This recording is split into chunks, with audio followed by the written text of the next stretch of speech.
Hola a todos. Nuevamente aquí para compartir con ustedes el siguiente capítulo del Libro de los Mártires. Antes de empezar queremos saludar a nuestros amigos mexicanos. Gracias por el apoyo con sus me gusta y suscripciones al canal. De verdad, eso nos anima mucho. Que Dios les bendiga. Capítulo 5. Una historia de la Inquisición. Cuando la religión reformada comenzó a difundir la luz del Evangelio por toda Europa, el Papa Inocente III temió en gran manera por la Iglesia de Roma. Por ello, designó a un número de inquisidores, o personas que debían inquirir, prender y castigar a los herejes, tal como los papistas llamaban a los reformados. Encabezando estos inquisidores estaba un cierto Domingo, que había sido canonizado por el Papa a fin de hacer su autoridad tanto más respetable. Domingo y los varios inquisidores se extendieron por varios países católicos romanos tratando a los protestantes con la mayor dureza. Finalmente, el Papa, no encontrando a estos inquisidores itinerantes tan útiles como había imaginado, resolvió establecer unos tribunales fijos y regulares de la Inquisición. El primero de estos tribunales regulares se estableció en la ciudad de Toulouse, y Domingo fue nombrado primer inquisidor regular, así como había sido el primer inquisidor itinerante. Luego se establecieron tribunales de la Inquisición por varios países, pero fue la Inquisición española la que adquirió mayor poder, y la que era más temida.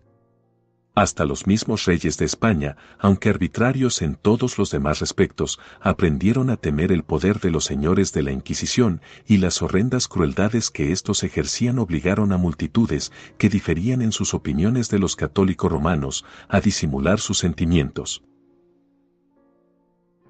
En el año 1244, su poder aumentó más gracias al emperador Federico II, que se declaró amigo y protector de todos los inquisidores, y que publicó estos crueles edictos. 1. Que todos los herejes que persistieran en su obstinación fueran quemados. 2. Que todos los herejes que se arrepintieran fueran encarcelados de por vida.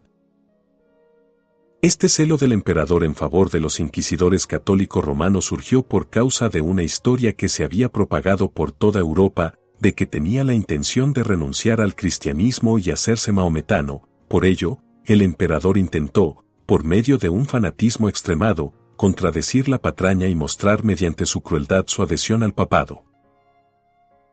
Los oficiales de la Inquisición son 3 inquisidores, o jueces, un fiscal, 2 secretarios, un magistrado, un mensajero, un receptor, un carcelero, un agente de posesiones confiscadas, varios asesores, consejeros, verdugos, médicos, cirujanos, porteros, familiares y visitantes, que están juramentados para guardar el secreto. La principal acusación en contra de los que están sujetos a este tribunal es la herejía, que se compone de todo lo que se habla o escribe en contra de los artículos del credo o de las tradiciones de la Iglesia de Roma. La Inquisición, asimismo, investiga a todos los acusados de ser magos, y de los que leen la Biblia en lengua común, el Talmud de los judíos, o el Corán de los maometanos. En todas las ocasiones los inquisidores llevan a cabo sus procesos con la más cruel severidad, castigando a los que les ofenden con una crueldad sin parangón. Pocas veces se mostrará misericordia para un protestante. Y un judío que se convierta al cristianismo está lejos de estar seguro. En la Inquisición una defensa vale de bien poco para un preso, porque una mera sospecha es considerada como suficiente causa de condena, y cuanto mayor sea su riqueza, tanto mayor su peligro. La principal parte de las crueldades de los inquisidores se deben a su rapacidad, destruyen las vidas para poseer las riquezas, y, bajo la pretensión de celo por la religión saquean a las personas que odian. A un preso de la Inquisición nunca se le permite ver el rostro de su acusador, ni de los testigos en su contra, sino que se toman todos los métodos de amenazas y torturas para obligarle a acusarse a sí mismo, y por este medio que corrobore sus evidencias. Si no se asiente plenamente a la jurisdicción de la Inquisición, se proclama venganza contra todos aquellos que la pongan en duda. Si se hace resistencia a ninguno de sus oficiales, todos los que se oponen a ello sufrirán con una certeza casi total por tal temeridad. La máxima de la Inquisición es infundir terror y pavor a los que tiene bajo su poder, para llevarlos a obedecer. La alta cuna, la alcurnia o los empleos eminentes no constituyen protección frente a sus rigores, y los más humildes oficiales de la Inquisición pueden hacer temblar a los más altos dignatarios. Cuando la persona acusada es condenada, es o bien duramente azotada, violentamente torturada, enviada a galeras, o condenada a muerte, y en todo caso le son confiscados sus bienes.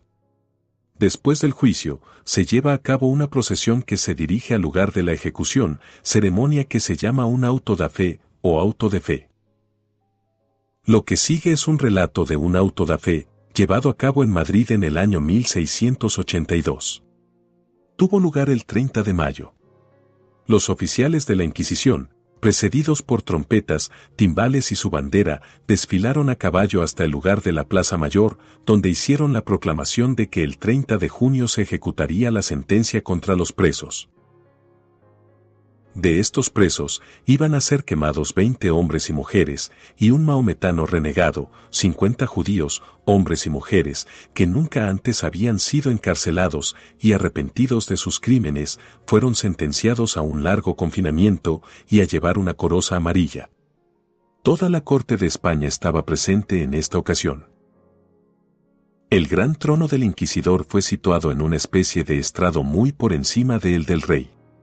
Entre los que iban a ser quemados se encontraba una joven judía de exquisita hermosura, de solo 17 años. Encontrándose al mismo lado del cadalso en que estaba la reina, se dirigió a ella con la esperanza de conseguir el perdón, con las siguientes patéticas palabras. Gran reina, ¿no me será vuestra regia presencia de algún servicio en mi desgraciada condición? Tened compasión de mi juventud y, considerad que estoy a punto de morir por una religión en la que he sido enseñada desde mi más tierna infancia. Su Majestad parecía compadecerse mucho de su angustia, pero apartó su mirada, porque no se atrevía a decir una palabra en favor de una persona que había sido declarada hereje. Ahora comenzó la misa, en medio de la cual el sacerdote acudió desde el altar, se puso cerca del cadalso, y se sentó en una silla dispuesta para él. Entonces el gran inquisidor descendió desde el anfiteatro, vestido con su capa, y con una mitra en la cabeza. Después de inclinarse ante el altar, se dirigió hacia el palco del rey, y subió a él, asistido por algunos de sus oficiales, llevando una cruz y los evangelios, con un libro conteniendo el juramento mediante el que los reyes de España se obligan a proteger la fe católica, a extirpar a los herejes, y a sustentar con todo su poder las actuaciones y los decretos de la Inquisición. Un juramento semejante fue tomado de los consejeros y de toda la asamblea. La misa comenzó a las 12 del mediodía, y no acabó hasta las 9 de la noche, alargada por una proclamación de las sentencias de varios criminales que habían ya sido pronunciadas por separado en voz alta, una tras otra. Después de esto siguió la quema de los 21 hombres y mujeres, cuyo valor en esta horrenda muerte fue verdaderamente asombroso. El rey, por su situación cerca de los condenados, pudo oír muy bien sus estertores mientras morían, sin embargo, no pudo ausentarse de esta terrible escena, por cuanto era considerado un deber religioso, y por cuanto su juramento de coronación le obligaba a dar sanción, por su presencia, a todos los actos del tribunal. Lo que ya hemos dicho se puede aplicar a las inquisiciones en general, así como a la de España en particular. La Inquisición de Portugal actúa bajo exactamente el mismo plan que la de España, habiendo sido instituida en una época muy semejante y puesta bajo las mismas normas. Los inquisidores permiten que se emplee la tortura solo 3 veces, pero en estas 3 ocasiones es infligida de manera tan severa que el preso o bien muere bajo ella, o bien queda para siempre impedido, y sufre los más severos dolores en cada cambio de tiempo. Daremos una amplia descripción de los severos tormentos ocasionados por la tortura, en base del relato de uno que la sufrió las 3 veces, pero que felizmente sobrevivió a las crueldades aplicadas sobre él. En la primera tortura, entraron 6 verdugos, lo desnudaron dejándolo en calzones, y lo pusieron sobre su espalda en una especie de tarima elevada unos pocos pies sobre el suelo. La operación comenzó poniendo alrededor de su cuello una anilla de hierro, y otras anillas en cada pie, lo que le fijó a la tarima. Estando así estirados sus miembros, ataron 2 cuerdas alrededor de cada muslo, que pasando bajo la tarima por medio de agujeros para este propósito, fueron tensadas al mismo tiempo, por 4 de los hombres, al darse una señal. Es fácil concebir que los dolores que le sobrevinieron de inmediato eran intolerables. Las cuerdas, de pequeño grosor, cortaron a través de la carne del preso hasta el hueso, haciendo que le brotara la sangre en 8 lugares distintos así ligados a la vez. Al persistir el preso en no confesar lo que le demandaban los inquisidores, las cuerdas fueron tensadas de esta manera 4 veces sucesivas. La manera de infligir la segunda tortura fue como sigue. Le forzaron los brazos para atrás de manera que las palmas de las manos estuvieran giradas hacia afuera detrás de él. Entonces, por medio de una cuerda que las ataba por la muñeca, y que era jalada por un torno, las acercaban gradualmente entre sí de manera que se tocaran los dorsos de las manos y estuvieran paralelas. Como consecuencia de esta violenta contorsión, sus 2 hombros quedaron dislocados, y arrojó una cantidad considerable de sangre por la boca. Esta tortura se repitió 3 veces, después de la cual fue de nuevo llevado a su mazmorra, donde el cirujano le puso bien los huesos dislocados. 2 meses después de la segunda tortura, el preso, ya algo recuperado, fue de nuevo llevado a la cámara de torturas, y allí, por última vez, tuvo que sufrir otro tipo de tormento que le fue infligido 2 veces sin interrupción alguna. Los verdugos pusieron una gruesa cadena de hierro alrededor de su cuerpo, que, cruzando por el pecho, terminaba en las muñecas. Luego lo colocaron con la espalda contra una tabla gruesa, en cada uno de cuyos extremos había una polea, a través de la que corría una cuerda que estaba atada al final de la cadena en sus muñecas. Entonces el verdugo, extendiendo la cuerda por medio de un torno que estaba a cierta distancia detrás de él, presionaba o aplastaba su estómago en proporción a la tensión que daba a los extremos de las cadenas. Le torturaron de tal modo que dislocaron totalmente sus muñecas y sus hombros. Pronto fueron vueltos a poner en su sitio por el cirujano. Pero aquellos desalmados, no satisfechos aún con esta crueldad, le hicieron de inmediato sufrir este tormento por segunda vez, lo que soportó, aunque fue, si ello fuera posible, más doloroso todavía, con la misma entereza y resolución. Después fue de nuevo mandado a la mazmorra, asistido por el cirujano para que sanara sus heridas y ajustara sus huesos dislocados, y allí se quedó hasta su auto da fe o liberación de la cárcel, cuando fue liberado, discapacitado y enfermo de por vida. Narración del cruel trato y de la quema de Nicholas Burton, un mercader inglés, en España. El 5 de noviembre de alrededor del año 1560 de nuestro Señor, el señor Nicholas Burton, ciudadano de Londres y mercader, que vivía en la parroquia de San Bartolomé el Menor, de manera pacífica y apacible, llevando a cabo su actividad comercial, y hallándose en la ciudad de Cádiz, en Andalucía, España, acudió a su casa un Judas, o, como ellos los llaman, un familiar de los padres de la Inquisición. Este, solicitando la presencia del dicho Nicholas Burton, fingió tener una carta que darle a la mano y por este medio pudo hablar con él personalmente. No teniendo carta alguna que darle, le dijo el dicho familiar, por el ingenio que le había dado su amo el diablo, que tomara carga para Londres en los barcos que el dicho Nicholas hubiera fletado para su carga, si quería dejarle alguno. Esto era en parte para saber dónde cargaba sus mercancías, y principalmente para retrasarlo hasta que llegara el sargento de la Inquisición para prender a Nicholas Burton, lo que se hizo finalmente. Él, sabiendo que no le podían acusar de haber escrito, hablado o hecho cosa alguna en aquel país contra las leyes eclesiásticas o temporales del reino, les preguntó abiertamente de qué le acusaban que lo arrestaran así, y les dijo que lo hicieran, que él respondería a tal acusación. Pero ellos nada le respondieron, sino que le ordenaron, con amenazas, que se callara y que no les dijera una sola palabra a ellos.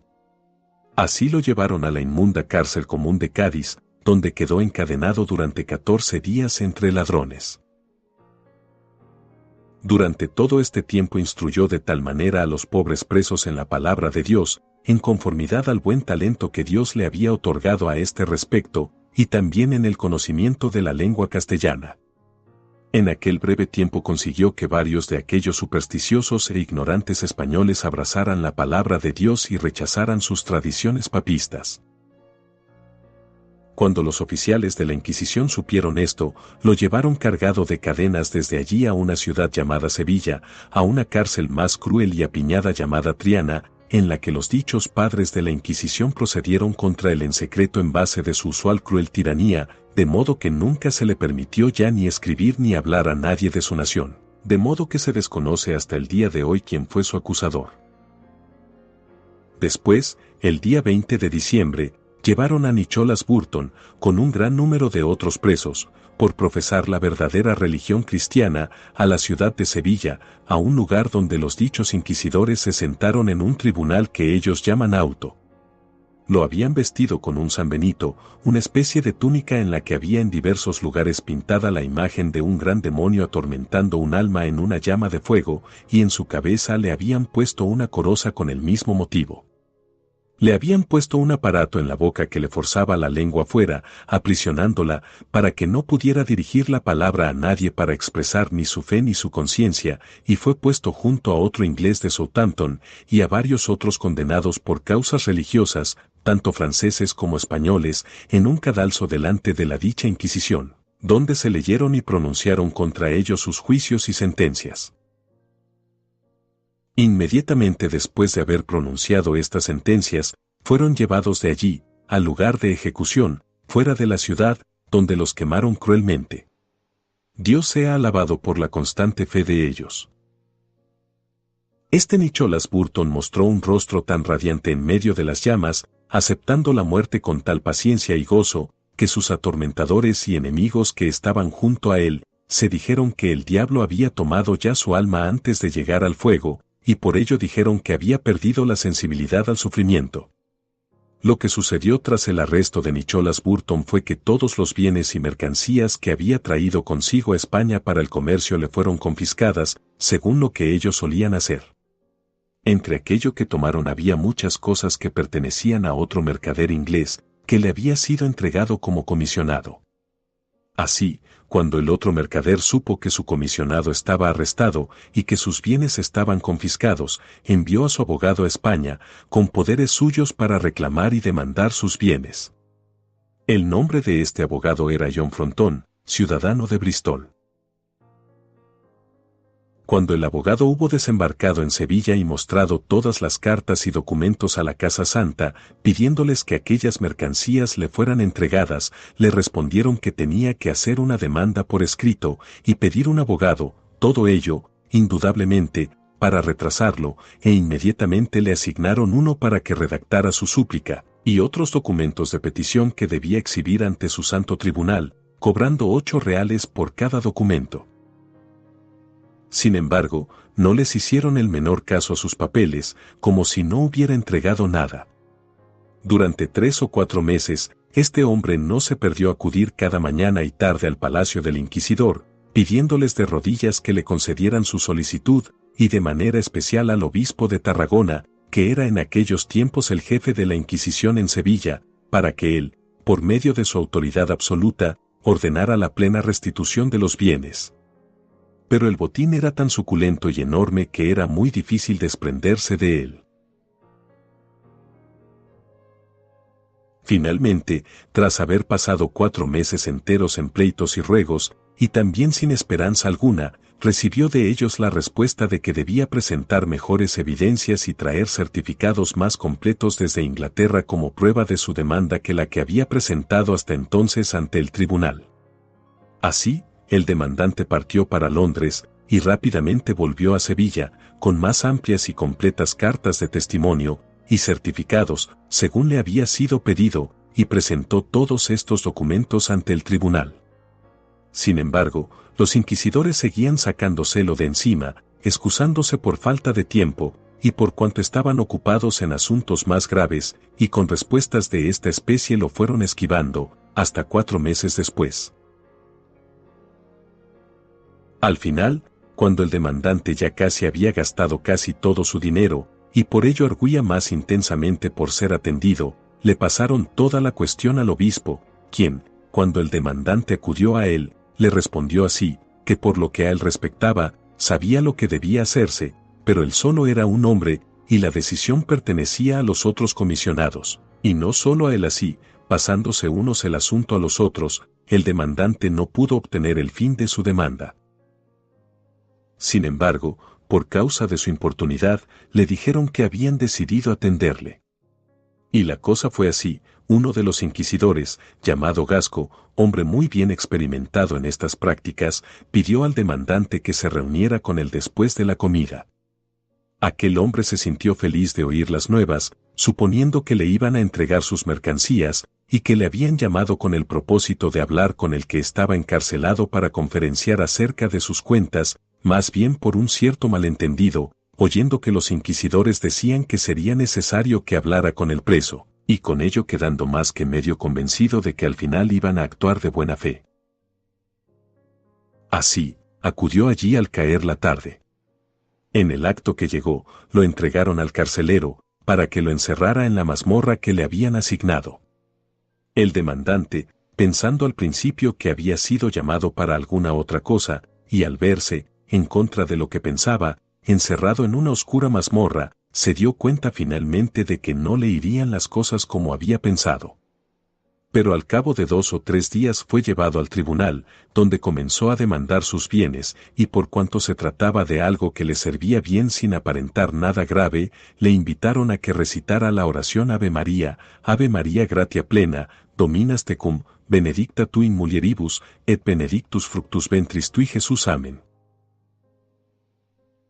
Esta oración fue escrita palabra por palabra conforme él la pronunciaba, y sin hablar nada más acerca de reclamar sus bienes, porque ya era cosa innecesaria, lo mandaron de nuevo a la cárcel, y entablaron proceso contra él como hereje, porque no había dicho su Ave María a la manera romanista, sino que había terminado de manera muy sospechosa, porque debía haber añadido al final, Sancta Maria Mater Dei, ora pro nobis peccatoribus. Al omitir esto, había evidencia suficiente, dijeron ellos, de que no admitía la mediación de los santos. Así suscitaron un proceso para detenerlo en la cárcel por más tiempo, y luego llevaron su caso a su tribunal disfrazado de esta manera, y allí se pronunció sentencia de que debería perder todos los bienes que había reclamado, aunque no fueran suyos, y además sufrir 1 año de cárcel. Mark Brass, inglés y patrón de una nave inglesa llamada el Minion, fue quemado en una ciudad en Portugal. William Houke, un joven de 16 años, inglés, fue apedreado hasta morir por ciertos jóvenes de la ciudad de Sevilla, por la misma justa causa. Algunas atrocidades privadas de la Inquisición, reveladas por un acontecimiento singular cuando la corona de España fue disputada por 2 príncipes al comienzo de nuestro presente siglo, que pretendían igualmente a la soberanía. Francia se puso del lado de uno de los contendientes e Inglaterra del lado del otro. El duque de Berwick, hijo natural de Jacobo II, que había abdicado de la corona de Inglaterra, mandaba las fuerzas españolas y francesas y denotó a los ingleses en la célebre batalla de Almansa. El ejército fue entonces dividido en 2 partes, una consistente de españoles y franceses, que comandada por el duque de Berwick se dirigió hacia Cataluña, y el segundo cuerpo, solo de tropas francesas, comandada por el duque de Orleans, que se dirigió a la conquista de Aragón. Al acercarse las tropas a la ciudad de Zaragoza, los magistrados salieron a ofrecer las llaves al duque de Orleans, pero éste les dijo altaneramente que ellos eran unos rebeldes, y que no aceptaría las llaves, porque tenía orden de entrar en la ciudad por una brecha. Así, hizo una brecha en la muralla con su cañón, entrando por ella con todo su ejército. Cuando hubo establecido su orden en la ciudad, se fue para someter otras poblaciones, dejando allí una fuerte guarnición tanto para atemorizarla como para defenderla, bajo el mando de su teniente general M. de Legal. Este caballero, aunque criado como católico romano, estaba totalmente libre de supersticiones, unía unos grandes talentos a un gran valor, y era un oficial muy capaz, además de un cumplido caballero. Este duque, antes de partir, había ordenado que se impusieran pesadas contribuciones a la ciudad, de la siguiente manera. 1. Que los magistrados y principales habitantes pagaran 1000 coronas al mes para la mesa del duque. 2. Que cada casa pagara una pistola, lo que daría una suma de 18.000 pistolas mensuales. 3. Que cada convento y monasterio pagara una contribución proporcional a sus riquezas y rentas. 4. Estas dos últimas contribuciones serían apropiadas para el mantenimiento del ejército. El dinero impuesto a los magistrados y a los principales habitantes, y a cada casa, fue pagado en el acto, pero cuando los recaudadores acudieron a los directores de los conventos y de los monasterios, encontraron que los clérigos no estaban tan dispuestos como los demás a dar su dinero. Estas eran las contribuciones que debía aportar el clero. El colegio de jesuitas debía pagar 2000 pistolas. Los carmelitas, 1000. Los agustinos, 1000. Los dominicos, 1000. M. de Legal envió a los jesuitas una orden perentoria para que pagaran el dinero inmediatamente. El superior de los jesuitas dio por respuesta que la petición de que el clero pagara al ejército iba contra todas las inmunidades eclesiásticas y que no conocía ningún argumento que pudiera autorizar tal cosa. M. de Legal envió entonces una compañía de dragones que se acuartelaran en el colegio con este sarcástico mensaje. Para convencerle de la necesidad de pagar el dinero, le envió 4 argumentos poderosos a su colegio, sacados del sistema de la lógica militar. Así, espero que no me será precisa ninguna adicional amonestación para dirigir su conducta.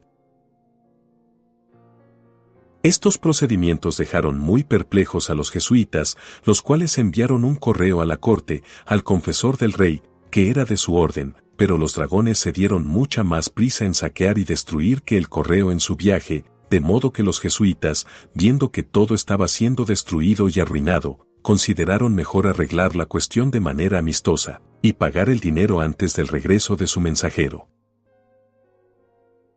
Los agustinos y carmelitas, advertidos por lo sucedido a los jesuitas, fueron prudentemente y pagaron, y de esta manera escaparon al estudio de los argumentos militares y de recibir enseñanza de lógica por parte de los dragones.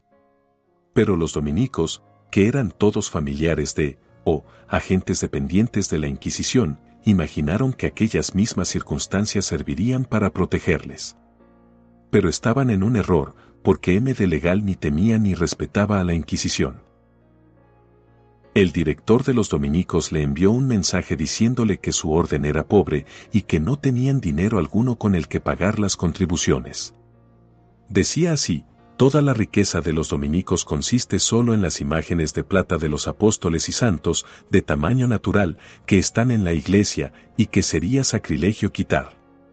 Esta insinuación tenía por objeto aterrar al comandante francés, que, pensaban los inquisidores, no osaría ser tan profano como para desear la posesión de los ricos ídolos.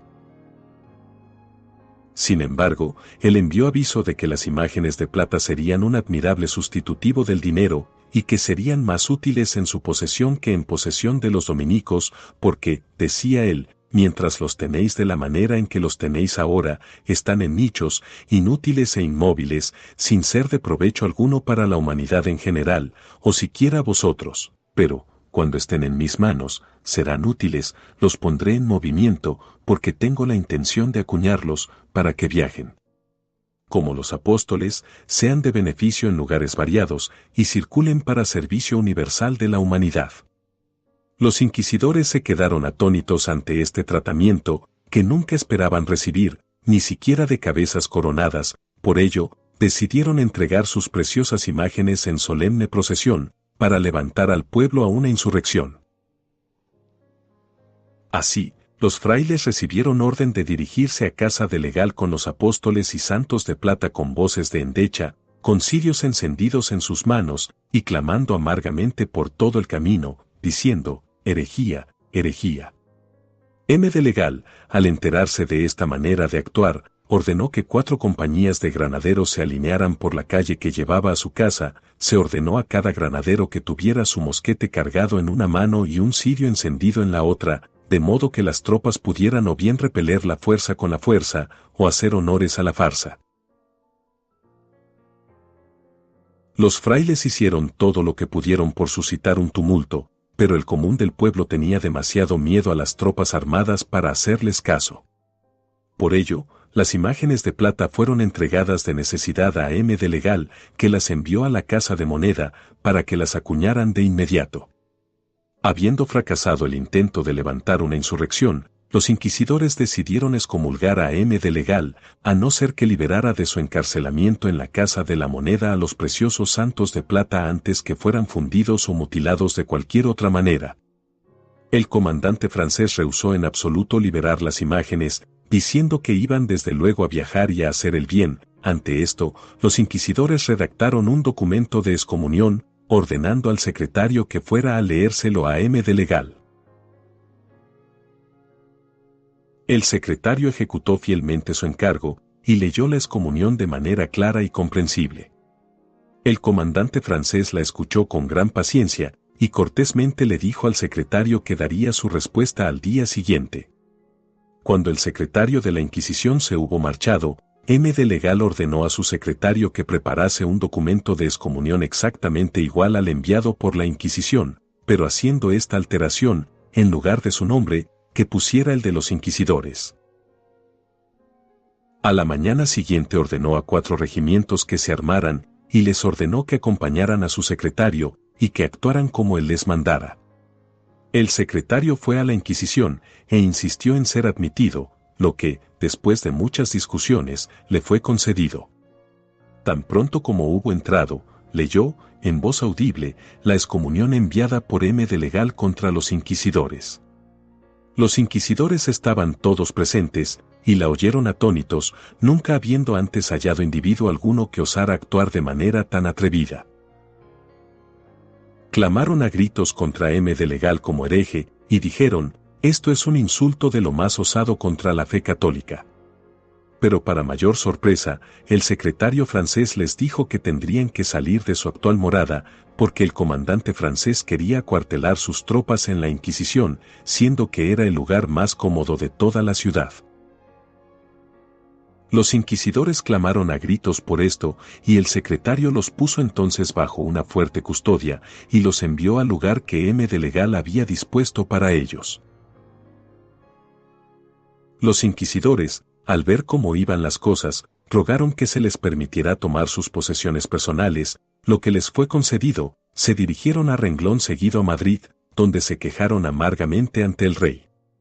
Pero el monarca les dijo que él no podía darles satisfacción alguna, porque las injurias que habían recibido eran de las tropas de su abuelo, el rey de Francia, y era solo por ayuda de ellas que él podría quedar firmemente establecido en su reino. Si hubieran sido mis propias tropas, las habría castigado, pero, siendo las cosas como son, no puedo pretender ejercer autoridad alguna. Mientras tanto, el secretario de M. de Legal había abierto todas las puertas de la Inquisición, y liberado los presos, que eran alrededor de 400, y entre estos había 60 hermosas jóvenes, que resultaron ser un serrallo o harén de los 3 principales inquisidores.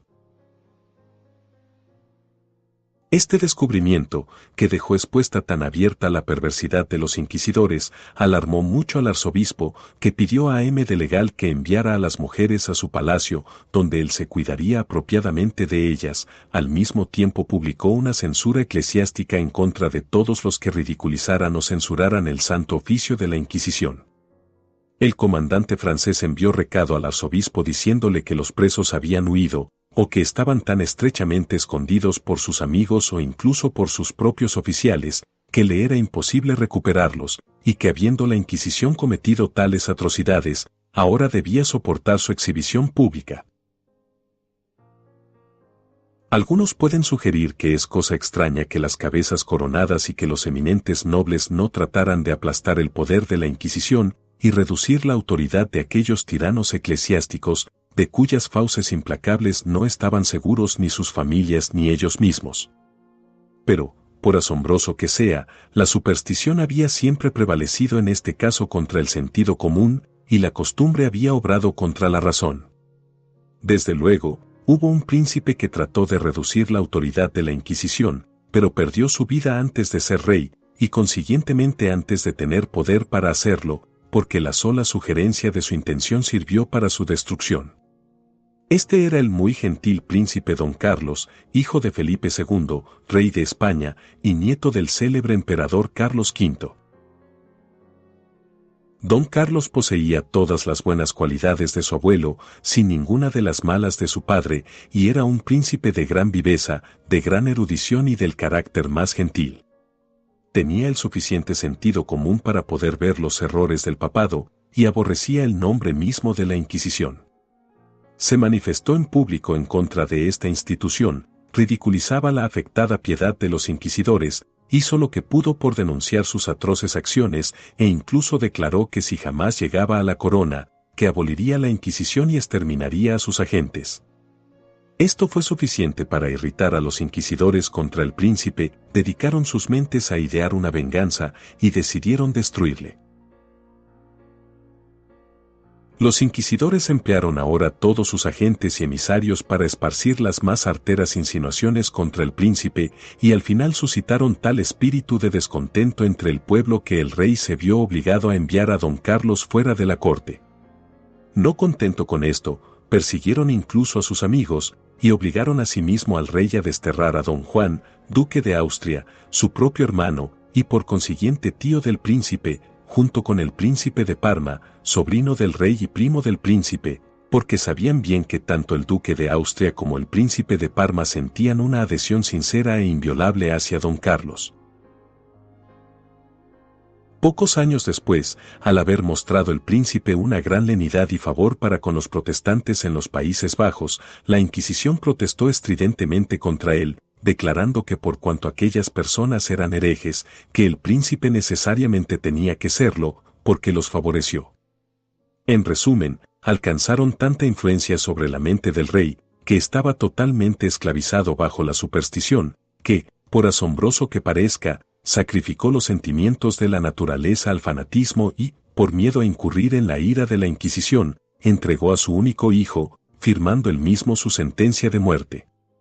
El príncipe, desde luego, tuvo lo que se llamaba una indulgencia, esto es, se le permitió que escogiera el mismo qué muerte quería padecer. Al modo romano, el desafortunado joven héroe escogió el desangramiento y el baño caliente. Cuando le fueron abiertas las venas de los brazos y de las piernas, expiró gradualmente, cayendo mártir de la malicia de los inquisidores y del estúpido fanatismo de su padre. A continuación, la persecución del doctor Egidio. El doctor Egidio había sido educado en la Universidad de Alcalá, donde recibió varios títulos y se aplicó de manera particular al estudio de las Sagradas Escrituras y de la teología escolástica.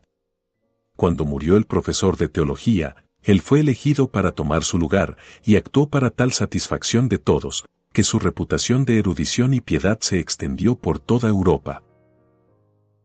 Egidio, sin embargo, tenía sus enemigos, y estos se quejaron de él ante la Inquisición, que le enviaron una cita, y cuando compareció, le enviaron a un calabozo.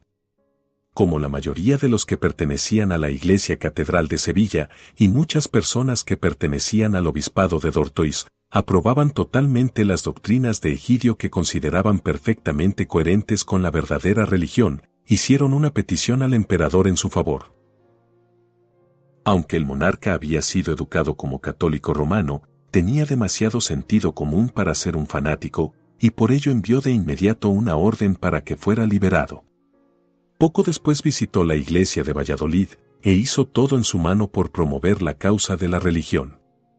Volviendo a su casa, poco después enfermó, y murió en la más extrema vejez.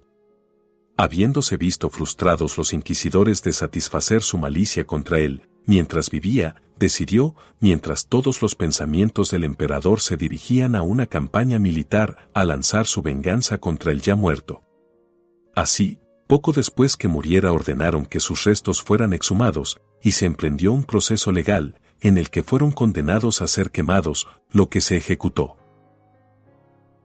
La persecución del doctor Constantino. El doctor Constantino era un amigo íntimo del ya mencionado doctor Egidio y era un hombre de unas capacidades naturales inusuales y de profunda erudición. Además de conocer varias lenguas modernas, estaba familiarizado con las lenguas latina, griega y hebrea, y no solo conocía bien las ciencias llamadas abstractas, sino también las artes que se denominan como literatura amena. Su elocuencia le hacía placentero, y la rectitud de su doctrina lo hacía un predicador provechoso, y era tan popular que nunca predicaba sin multitudes que le escucharan. Tuvo muchas oportunidades para ascender en la iglesia, pero nunca quiso aprovecharlas. Si se le ofrecían unas rentas mayores que la suya, rehusaba, diciendo, «Estoy satisfecho con lo que tengo», y con frecuencia predicaba tan duramente contra la simonía que muchos de sus superiores, que no eran tan estrictos acerca de esta cuestión, estaban en contra de sus doctrinas por esta cuestión. Habiendo quedado plenamente confirmado en el protestantismo por el doctor Egidio, predicaba abiertamente solo aquellas doctrinas que se conformaban a la pureza del Evangelio, sin las contaminaciones de los errores que en varias eras se infiltraron en la Iglesia romana. Por esta razón tenía muchos enemigos entre los católicos romanos, y algunos de ellos estaban totalmente dedicados a destruirle. Un digno caballero llamado Escobaria, que había fundado una escuela para clases de teología, designó al doctor Constantino para que fuera profesor en ella. De inmediato emprendió en la tarea, y leyó conferencias, por secciones, acerca de Proverbios, Eclesiastés y Cantares, y comenzaba a exponer el libro de Job cuando fue aprehendido por los inquisidores. El doctor Constantino había depositado varios libros con una mujer llamada Isabel Martín, que para él eran muy valiosos, pero que sabía que para la Inquisición eran perniciosos.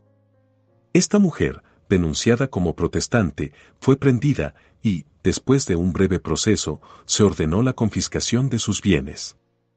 Pero antes que los oficiales llegaran a su casa, el hijo de la mujer había hecho sacar varios baúles llenos de los artículos más valiosos, y entre ellos estaban los libros del doctor Constantino. Un criado traidor dio a conocer esto a los inquisidores, y despacharon un oficial para exigir los baúles.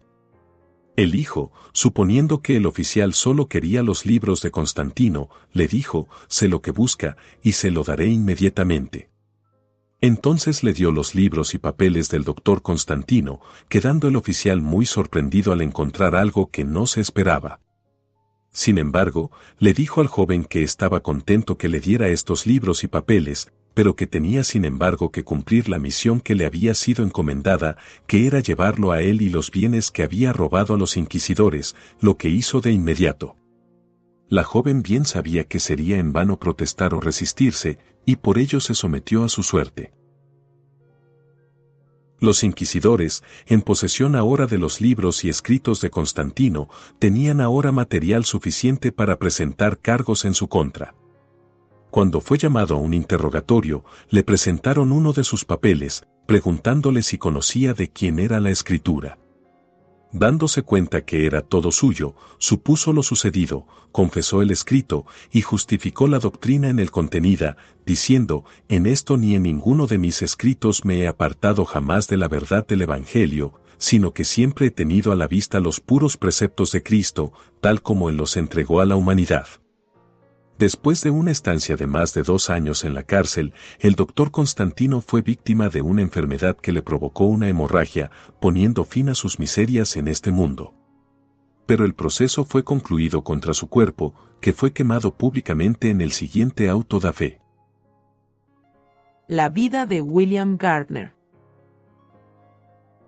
William Gardner nació en Bristol, recibió una educación tolerable, y fue, en una edad apropiada, puesto bajo los cuidados de un mercader llamado Paget. A la edad de 26 años fue enviado, por su amo, a Lisboa, para actuar como factor. Aquí se aplicó al estudio del portugués, llevó a cabo su actividad con eficacia y diligencia, y se comportó con la más atrayente afabilidad con todas las personas, por poco que las conociera.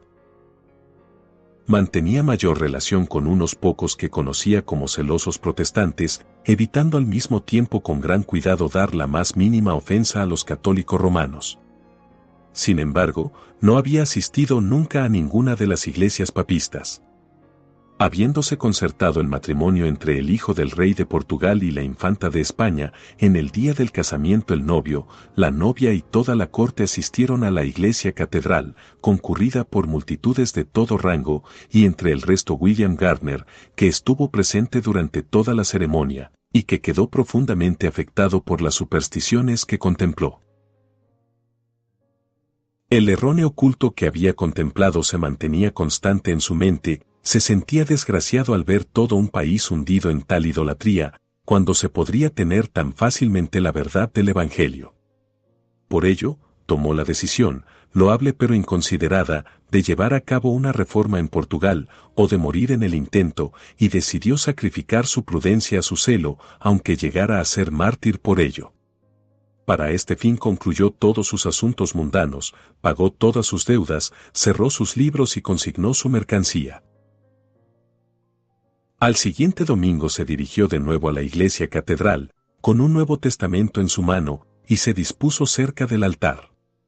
Pronto aparecieron el rey y la corte, y un cardenal comenzó a decir la misa. En aquella parte de la ceremonia en la que el pueblo adora la hostia, Gardner no pudo contenerse, sino que saltando hacia el cardenal, le cogió la hostia de las manos, y la pisoteó. Esta acción dejó atónita a toda la congregación, y una persona, empuñando una daga, hirió a Gardner en el hombro, y lo habría matado, asestándole otra puñalada, si el rey no le hubiera hecho desistir. Llevado Gardner ante el rey, éste le preguntó quién era, contestándole: soy inglés de nacimiento, protestante de religión, y mercader de profesión. Lo que he hecho no es por menosprecio a vuestra regia persona, Dios no quiera, sino por una honrada indignación al ver las ridículas supersticiones y las burdas idolatrías que aquí se practican. El rey, pensando que habría sido inducido a este acto por alguna otra persona, le preguntó quién le había llevado a cometer aquello, a lo que él replicó: solo mi conciencia. No habría arriesgado mi vida de este modo por ningún hombre vivo, sino que debo este y todos mis otros servicios a Dios. Gardner fue mandado a la cárcel, y se emitió una orden de apresar a todos los ingleses en Lisboa. Esta orden fue cumplida en gran medida, unos pocos escaparon, y muchas personas inocentes fueron torturadas para hacerles confesar si sabían algo acerca del asunto. De manera particular, un hombre que vivía en la misma casa que Gardner fue tratado con una brutalidad sin paralelo para hacerle confesar algo que arrojara algo de luz sobre esta cuestión. El mismo Gardner fue luego torturado de la forma más terrible, pero en medio de sus tormentos se gloriaba en su acción. Sentenciado a muerte, se encendió una gran hoguera cerca de un cadalso. Gardner fue subido al cadalso mediante poleas y luego bajado cerca del fuego, pero sin llegar a tocarlo. De esta manera lo quemaron, o, mejor dicho, lo asaron a fuego lento. Pero soportó sus sufrimientos pacientemente y entregó animosamente su alma al Señor. Es de observar que algunas de las chispas que fueron arrastradas del fuego que consumió a Gardner por medio del viento quemaron uno de los barcos de guerra del rey, y causaron otros considerables daños. Los ingleses que fueron detenidos en esta ocasión fueron todos liberados poco después de la muerte de Gardner, excepto el hombre que vivía en la misma casa que él, que estuvo detenido por 2 años antes de lograr su libertad. Relato de la vida y sufrimientos de Mr. William Lithgow, natural de Escocia. Este caballero descendía de buena familia y, teniendo inclinación por los viajes, visitó, muy joven, las islas del norte y de occidente. Después de esto visitó Francia, Alemania, Suiza y España. Emprendió sus viajes el mes de marzo de 1609, y el primer lugar al que se dirigió fue París, donde se quedó por cierto tiempo. Luego prosiguió sus viajes por Alemania y otros lugares, hasta llegar finalmente a Málaga, en España, el lugar de todas sus desgracias. Durante su estancia allí, contrató con el patrón de un barco un pasaje a Alejandría, pero se vio impedido de partir por las siguientes circunstancias. Al atardecer del 17 de octubre de 1620, la flota inglesa, que en aquellos tiempos estaba debatida contra los piratas argelinos, fue a anclar frente a Málaga. Esto provocó la consternación de la gente de la ciudad, que se imaginaron que eran los turcos. Pero por la mañana se descubrió el error, y el gobernador de Málaga, dándose cuenta de la cruz de Inglaterra en sus banderas, fue a bordo de la nave de Sir Robert Mansell, el comandante de aquella expedición, y después de estar un tiempo a bordo volvió a tierra, y calmó los temores de la gente. Al siguiente día muchas personas de la flota bajaron a tierra. Entre ellos había varios buenos conocidos de Mr. Lisgow, que, después de recíprocos cumplidos, pasaron algunos días en los festejos y diversiones de la ciudad. Luego invitaron a Mr. Lisgow a que subiera a bordo y presentara sus respetos al almirante. Aceptó él la invitación, fue amablemente recibido por él, y se quedó hasta el día siguiente, cuando la flota partía. El almirante hubiera llevado de buena gana a Mr. Lisgow consigo a Argel, pero al haber él ya contratado su pasaje a Alejandría y teniendo su equipaje en la ciudad, no pudo aceptar el ofrecimiento. Tan pronto como Mr. Lisgow bajó a tierra, se dirigió hacia su alojamiento por un camino privado. Aquella misma noche iba a embarcar rumbo a Alejandría, cuando, al pasar por una estrecha calle inhabitada, se encontró de repente rodeado por 9 alguaciles u oficiales, que le echaron encima un manto negro, y lo condujeron por la fuerza a la casa del gobernador.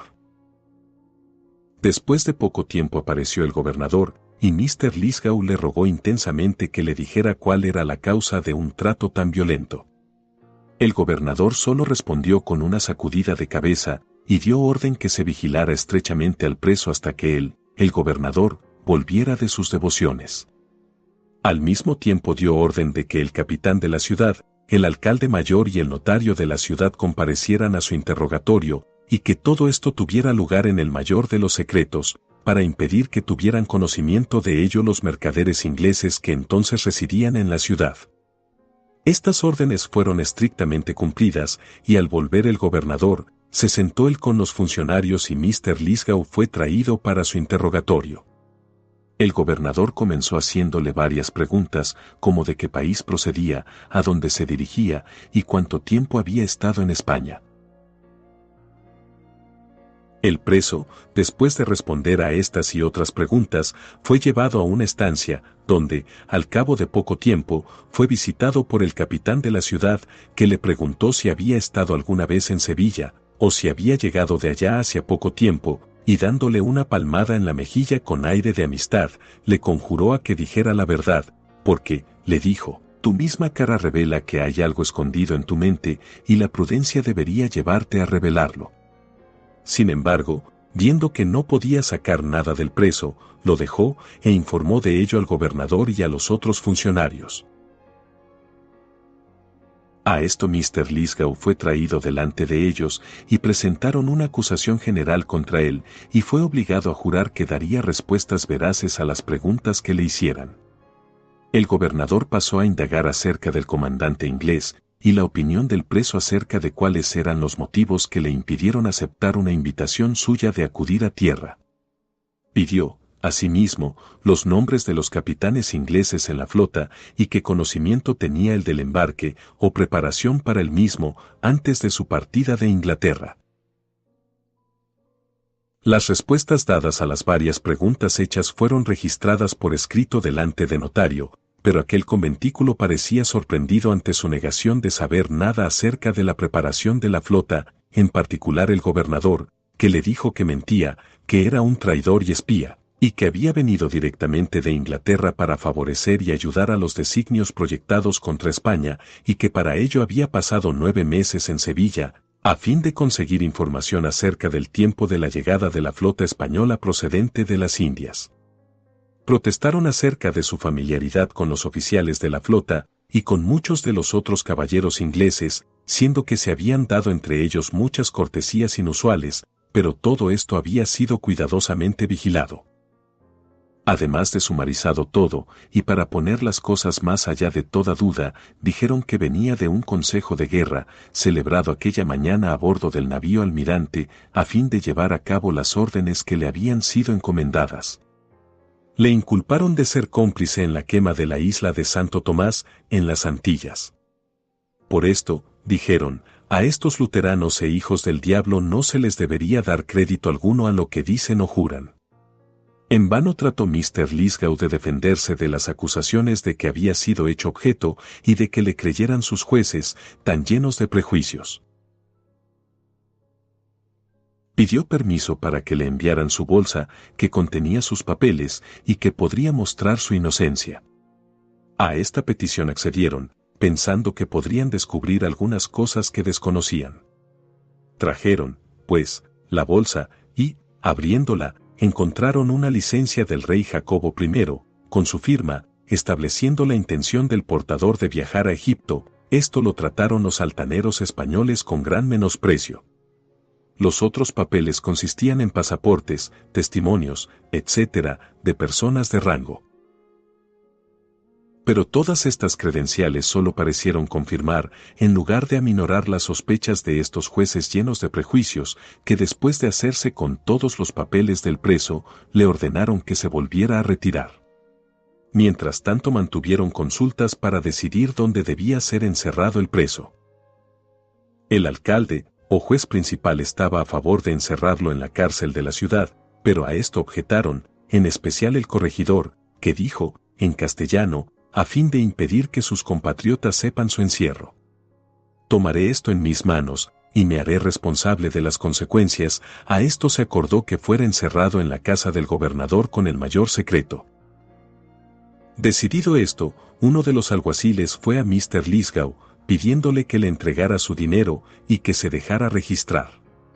Como era inútil resistirse, el preso tuvo que acceder. Luego el alguacil, tras sacar de sus bolsillos 11 ducados, lo dejó en la camisa, y buscando en sus calzones, encontró, dentro del cinto, 2 bolsas de lienzo, que contenían 137 piezas de oro. El alguacil llevó de inmediato este dinero al corregidor que, después de haberlo contado, ordenó que el preso fuera vestido y encerrado hasta después de la cena. Hacia la medianoche, el alguacil y 2 esclavos turcos sacaron a Mr. Lisgow de su encierro, pero solo para introducirlo en otro mucho más terrible. Le llevaron a través de varios corredores hasta una estancia en la parte más remota del palacio, hacia el jardín, donde lo encadenaron y extendieron sus piernas por medio de una barra de hierro de alrededor de 1 yarda de longitud, cuyo peso era tal que no podía ni estar de pie ni sentarse, sino que estaba obligado a estar de continuo tumbado de espalda. Le dejaron en esta condición durante un cierto tiempo, volviendo luego con un refrigerio que consistía en 1 libra de cordero hervido y 1 hogaza de pan, junto con una pequeña cantidad de vino, el cual fue no solo el primero, sino el mejor y el último de este tipo durante su encierro en este lugar. Después de darle estos alimentos, el alguacil cerró la puerta y dejó a Mr. Lisgow sumido en sus propias meditaciones. Al siguiente día recibió una visita del gobernador, que le prometió la libertad, con muchas otras ventajas, si se confesaba espía, pero al protestar él de su total inocencia, el gobernador salió enfurecido, diciendo que no le vería más hasta que adicionales tormentos le llevaran a confesar, y ordenando al guarda que no permitiera a nadie que tuviera acceso a él ni comunicación alguna, que su sustento no excediera de 3 onzas de pan mohoso y medio litro de agua cada 2 días, que no se le permitirá ni cama, ni almohada ni cubierta. Cerradle esta vena en su estancia con cal y piedra, obturad las rendijas de la puerta con dobles alfombras, que no tenga nada que le dé la más nimia comodidad. Estas y otras órdenes de parecida dureza fueron dadas para hacer que fuera imposible que nadie de la nación inglesa conociera su condición. En este miserable y deprimente estado se quedó por varios días el pobre Lisgow, sin ver a nadie, hasta que el gobernador recibió respuesta de Madrid a una carta que había escrito acerca del preso, y, siguiendo las instrucciones que había recibido, puso en práctica las crueldades tramadas, que fueron aceleradas, porque se acercaban los días santos de la Natividad, siendo ya el día 47º desde su encarcelamiento. Alrededor de las 2 de la madrugada, oyó el ruido de un carruaje en la calle, y a alguien que abría las puertas de su cárcel, donde no había podido dormir durante 2 noches. El hambre, el dolor y los deprimentes pensamientos le habían impedido reposo alguno.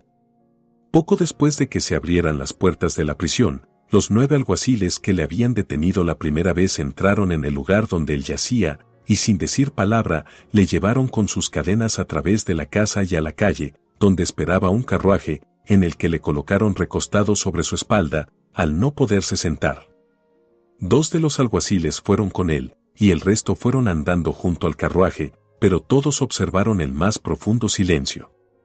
Fueron hasta un edificio con un lagar, a alrededor de 1 legua de la ciudad, a donde habían llevado en secreto, antes, un potro de tortura. Allí lo encerraron aquella noche. Al día siguiente, al romper el alba, llegaron el gobernador y el alcalde, en cuya presencia Mr. Lithgow tuvo que sufrir otro interrogatorio. El preso pidió un intérprete, lo que se permitía a los extranjeros, por la ley de aquel país, pero le fue rehusado, y no le permitieron apelar a Madrid, la Corte Superior de Justicia. Después de un largo interrogatorio, que duró desde la mañana hasta la noche, apareció en todas las respuestas una conformidad tan estrecha con lo que había dicho antes, que dijeron que se las había aprendido de memoria, no habiendo la más mínima contradicción. Sin embargo, le apremiaron una vez más a que hiciera una plena confesión, esto es, a que se acusara a sí mismo de crímenes que jamás había cometido, y el gobernador le añadió: sigue estando usted en mi poder, le puedo dar la libertad si colabora, si no, tendré que entregarlo al alcalde. Al seguir Mr. Lithgow en su inocencia, el gobernador ordenó al notario que redactara una orden para entregarlo al alcalde para que fuera torturado. Como consecuencia de esto, fue llevado por los alguaciles al final de una galería de piedra, donde estaba el potro de tortura. El verdugo le quitó de inmediato los hierros, lo que le causó profundos dolores, habiendo sido puestos los roblones tan cerca de la carne que el martillo le desgarró media pulgada de su talón al romper el roblón. Este dolor, junto con su debilidad, pues no había comido en 3 días, le hizo gemir amargamente, a lo que el implacable alcalde le dijo: villano, traidor, esto es solo una muestra de lo que vas a sufrir. Cuando le quitaron los hierros, cayó sobre sus rodillas, pronunciando una corta oración, pidiendo a Dios que le ayudara a estar firme, y a sufrir con valor la terrible prueba con que iba a encontrarse. Sentados el alcalde y el notario en sillas, él fue desnudado totalmente y puesto al potro del tormento, siendo el oficio de estos caballeros ser testigos de las torturas sufridas por el delincuente y poner por escrito sus confesiones. Es imposible describir las varias torturas que le aplicaron. Será suficiente con decir que estuvo tendido en el potro durante 5 horas, durante las cuales recibió alrededor de 60 torturas de la más infernal naturaleza, y si hubieran continuado unos pocos minutos más, habría muerto inevitablemente. Satisfechos por el presente estos crueles perseguidores, el preso fue sacado del potro, y, volviéndole a poner los hierros, fue llevado a su anterior mazmorra, sin recibir otro alimento que un poco de vino caliente, que le fue dado más bien para impedir que muriera, y para reservarlo para futuros tormentos, que por ningún principio de caridad o de compasión. Como confirmación de esto, se dieron órdenes para que un carruaje pasara cada mañana, antes de hacerse de día, junto a la prisión, para que el ruido suscitara renovados temores y alarmas al infeliz cautivo, y que le privaran de toda posibilidad de obtener el más mínimo reposo. Siguió en esta horrenda situación, casi muriendo por falta de los necesarios alimentos para conservar su mísera existencia, hasta el día de Navidad, en que recibió un poco de alivio por mano de Mariana, la dama de compañía de la esposa del gobernador, que le llevó un refrigerio consistente en miel, azúcar, pasas y otros artículos, y tan afectada quedó ante su situación que lloró amargamente, y al salir expresó la mayor preocupación al no poderle ser de mayor ayuda. En esta abominable prisión quedó el pobre Mr. Lithgow hasta que quedó casi devorado por los bichos. Pasaban sobre su barba, sus labios, sus cejas, etc. De modo que apenas si podía abrir los ojos, y este tormento quedaba aumentado al no poder usar sus manos y sus pies para defenderse de ellos, al estar tan terriblemente lisiado por las torturas sufridas. Tal era la crueldad del gobernador que incluso ordenó que le barrieran más de estos animales encima 2 veces cada semana. Sin embargo, obtuvo alguna mitigación de esta parte del castigo gracias a la humanidad de un esclavo turco que le asistía, que, cuando lo podía hacer sin peligro, destruía los bichos y ayudaba en todo lo que podía a ofrecer algún refrigerio a aquel que estaba en su poder. Por este esclavo recibió Mr. Lithgow información que le dio bien poca esperanza de ser jamás liberado, sino que, al contrario, tendría que acabar su vida bajo nuevas torturas. La esencia de esta información era que un sacerdote de un seminario inglés y un tonelero escocés habían sido empleados por algún tiempo por el gobernador para traducir del inglés a la lengua castellana todos sus libros y observaciones, y que se decía abiertamente de él en la casa del gobernador que era un archihereje. Esta información le alarmó en sumo grado, y comenzó, no sin razón, a temer que pronto acabarían con él, y tanto más cuanto que no habían podido, ni con la tortura ni con ningunos otros medios, hacer que él variara ni un ápice todo lo que había dicho durante sus diversos interrogatorios. 2 días después de haber recibido la dicha información, el gobernador, un inquisidor y un sacerdote canónico, acompañados por 2 jesuitas, entraron en su mazmorra, y una vez sentados, y después de varias preguntas sin sustancia, el inquisidor le preguntó a Mr. Lithgow si era católico romano, y si reconocía la supremacía del Papa. Él respondió que ni era lo primero ni admitía lo segundo, añadiendo que le sorprendían semejantes preguntas, por cuanto estaba estipulado de manera expresa en los artículos de paz entre Inglaterra y España que ninguno de los súbditos ingleses estaba sujeto a la Inquisición, y que no podrían ser en modo alguno molestados por ellos debido a diferencias de religión, etc. En la amargura de su alma hizo uso de algunas expresiones ardorosas no apropiadas para sus circunstancias, de la misma manera que casi me habéis asesinado por pretendida traición, así ahora queréis hacerme mártir por mi religión.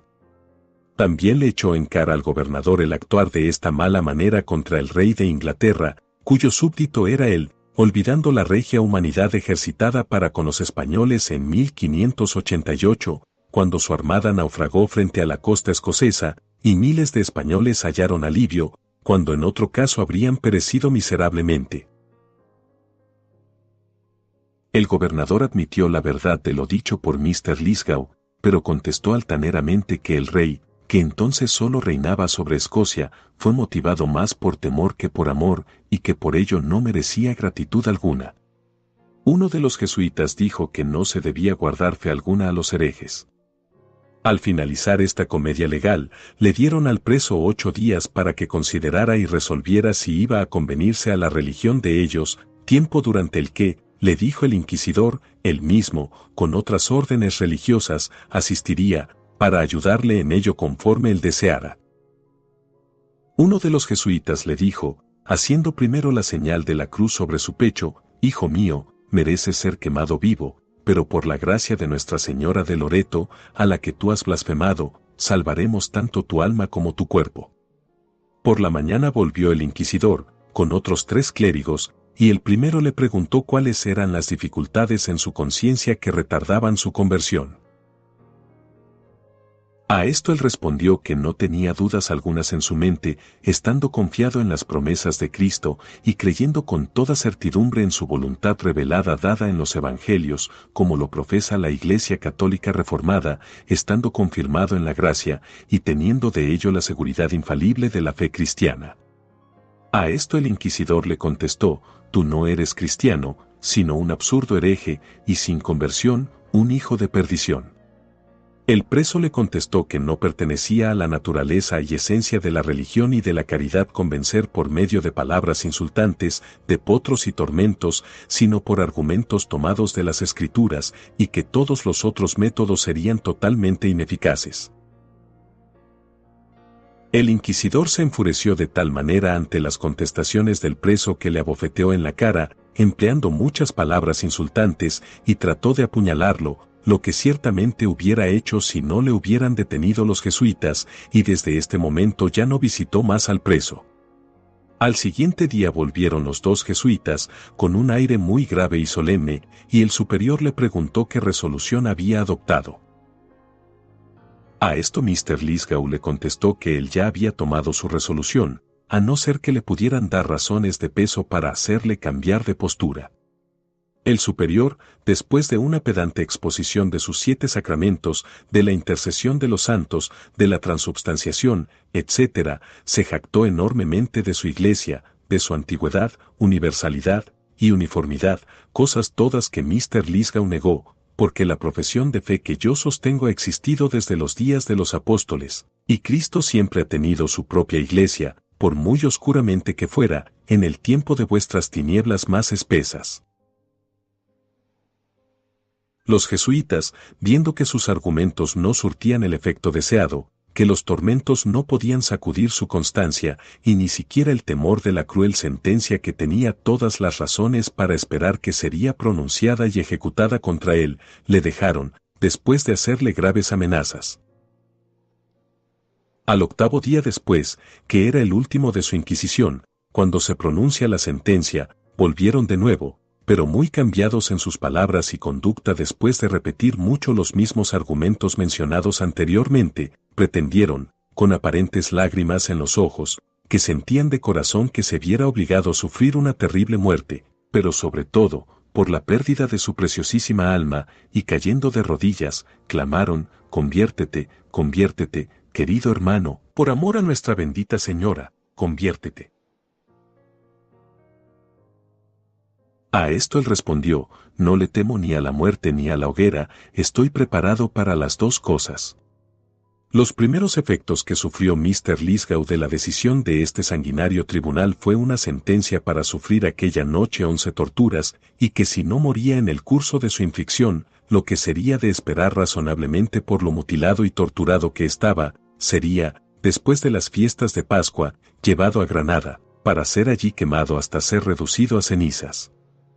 La primera parte de esta sentencia fue ejecutada aquella noche de manera bárbara, pero le agradó a Dios darle fuerza tanto de cuerpo como de mente, y mantenerse firme en la verdad, y sobrevivir a los horrendos castigos que le fueron infligidos. Después que los bárbaros aquellos se hubieron dado por satisfechos por ahora aplicándole al infeliz preso las más refinadas crueldades, le volvieron a poner los hierros, y lo devolvieron a su anterior mazmorra. A la mañana siguiente recibió un poco de auxilio del esclavo turco ya mencionado, que le trajo secretamente, en sus mangas, algunas pasas e higos, que lamió con toda la fuerza que le quedaba en la lengua.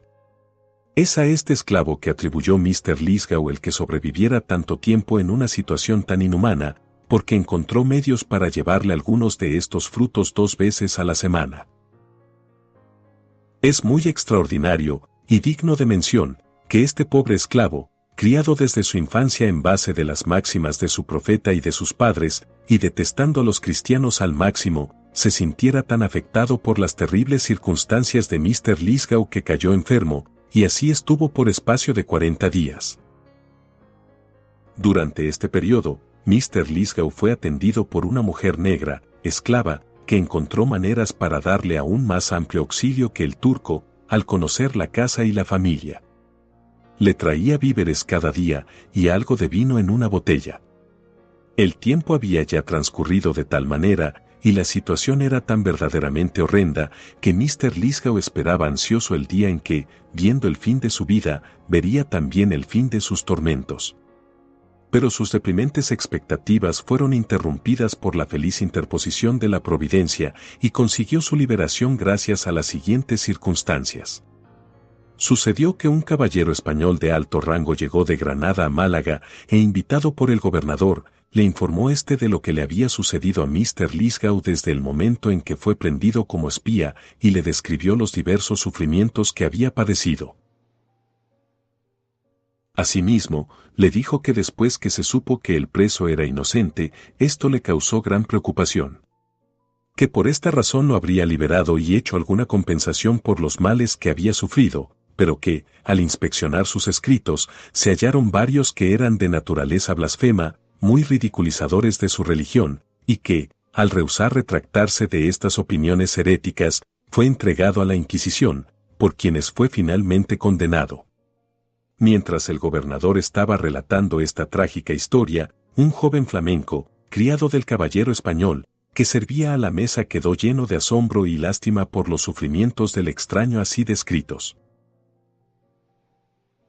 Al volver al alojamiento de su amo comenzó a dar vueltas en su mente a lo que había oído, lo que hizo tal impresión sobre él que no podía reposar en su cama. En los cortos sueños que descabezó, su imaginación lo llevaba a la persona descrita, sobre el potro y ardiendo en el fuego. Y pasó la noche en esta ansiedad. Al llegar la mañana, fue a la ciudad, sin revelar sus intenciones a nadie, y preguntó por el factor inglés. Fue dirigido a la casa de un tal Mr. Wilde, a quien le contó todo lo que había oído la noche anterior, entre su amo y el gobernador, pero no sabía el nombre de Mr. Lisgow. Sin embargo, Mr. Wilde conjeturó que se trataba de él, al recordar el criado la circunstancia de que se trataba de un viajero, y de haberlo conocido algo. Al irse el criado flamenco, Mr. Wilde envió inmediatamente a buscar a los otros factores ingleses, a los que les contó todos los detalles acerca de su infortunado compatriota. Después de una breve consulta, acordaron enviar un informe de todo lo acontecido a Sir Walter Aston, el embajador inglés ante el rey de España, entonces en Madrid. Esto se hizo así, y el embajador, habiendo presentado un memorándum al rey y consejo de España, obtuvo una orden para la liberación de Mr. Lisgow y su entrega al factor inglés. Esta orden iba dirigida al gobernador de Málaga, y fue recibida con gran disgusto y sorpresa por toda la asamblea de la sanguinaria Inquisición. Mr. Lisgow fue liberado de su encierro en la víspera del domingo de Pascua, siendo llevado desde su calabozo a hombros del esclavo que le había asistido, hasta la casa de un tal Mr. Bobiche, donde se le hizo objeto de todos los cuidados. También providencialmente estaba entonces fondeada en la rada una flotilla de naves inglesas, mandada por Sir Richard Dawkins, que, al ser informado de los sufrimientos y de la actual situación de Mr. Lisgow, acudió a tierra al día siguiente, con una guardia apropiada, y lo recibió de los mercaderes. Fue en el acto llevado envuelto en mantas a bordo de la nave Vanguard, y 3 días después fue llevado a otra nave, por orden de Sir Robert Mansell, que ordenó que él fuera a cuidarse personalmente del paciente.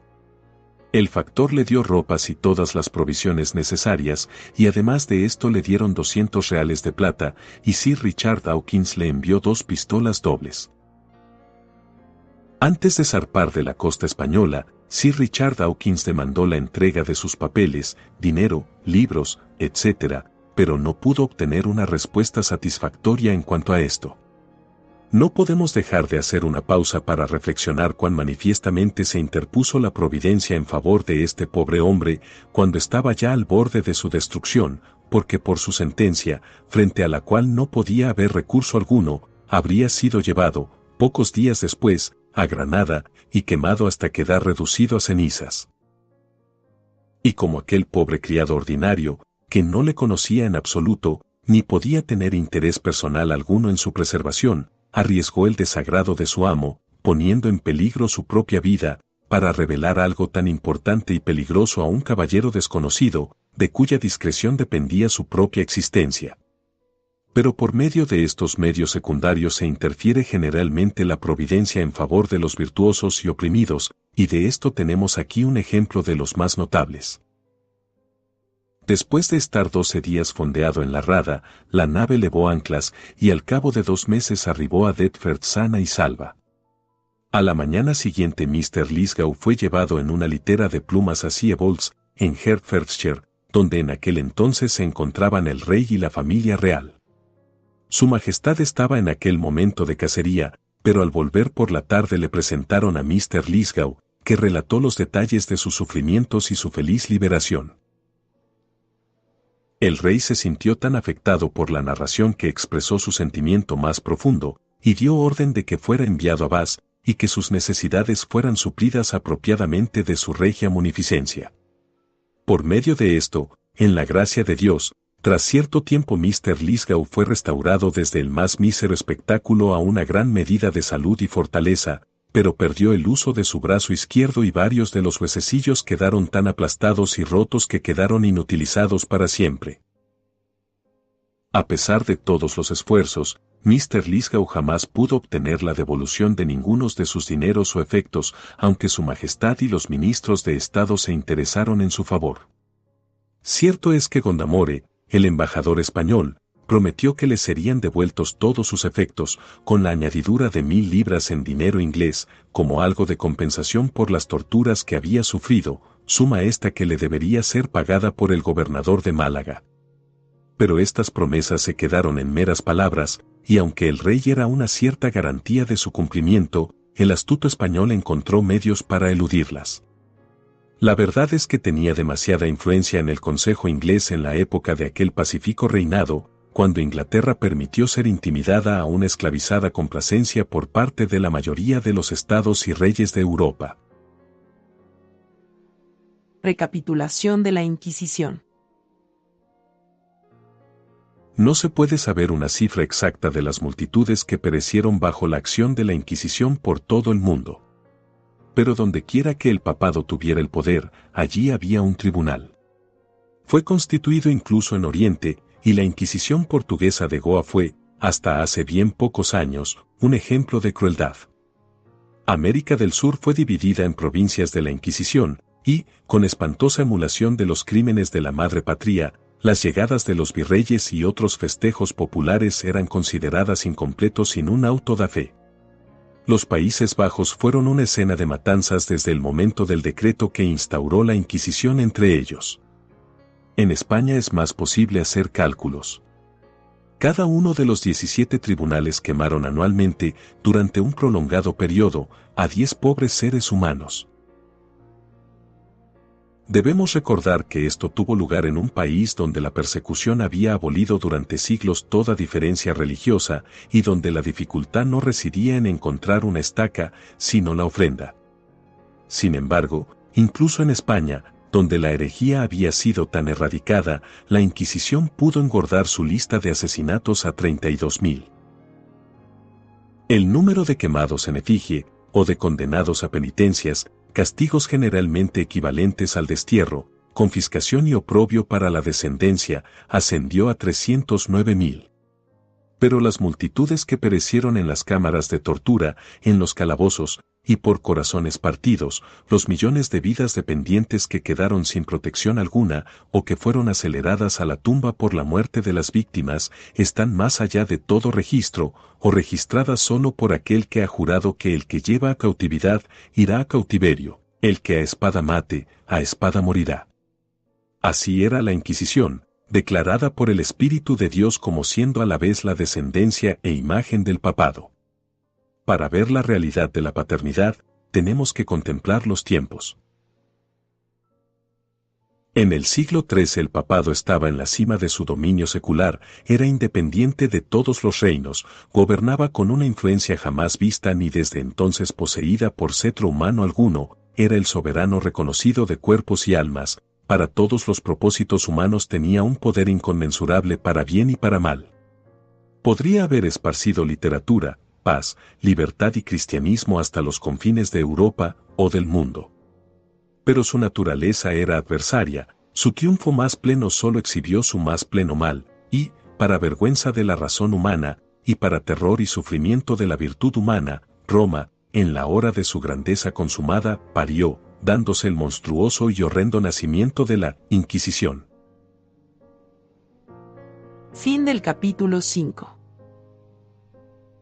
Si fue de bendición para ti este audiolibro, apoya al canal dándole me gusta, suscribiéndote y activando la campanita para recibir notificaciones del siguiente capítulo. Hasta la próxima. Que Dios les bendiga.